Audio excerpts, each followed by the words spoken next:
Pemirsa, seorang mantan karyawan toko di Kabupaten Blitar tega mencuri brankas yang berisi uang milik majikannya sendiri. Aksi pelaku dilakukan saat mantan majikannya pergi ke masjid untuk sholat subuh. Beruntung, aksi pelaku terekam kamera CCTV sehingga pelaku berhasil ditangkap polisi.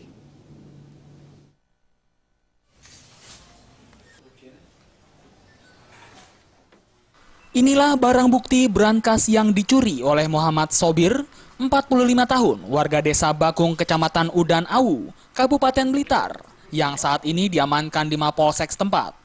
Selain itu, polisi juga mengamankan sisa baju pelaku yang sengaja dibakar oleh pelaku sendiri untuk menghilangkan jejak.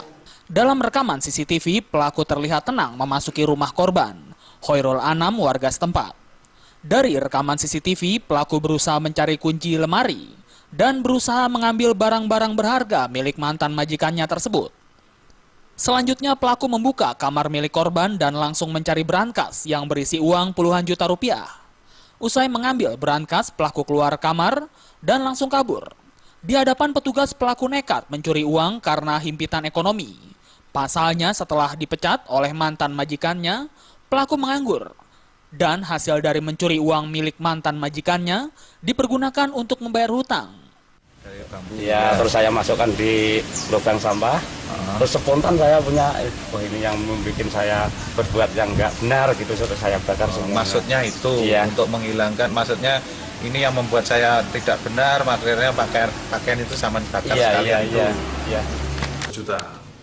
Selama 3 tahun, beliaunya nanya ke orang tua karena apa? Pada waktu kejadian tidak ada rumah yang dirusak, tidak ada kerusakan di pintu maupun di kamar yang lain. Akhirnya ada cari orang tua memastikan bahwa yang mencuri ada yang bilang tuyul, jin dan sebagainya. Awal sebelum puasa kemarin 2015 akhirnya beliau memasang CCTV. Setelah dipasang CCTV 1 minggu ada pencurian lagi masuk ke rumah. Kini pelaku harus mendekam di balik jeruji untuk mempertanggungjawabkan perbuatannya.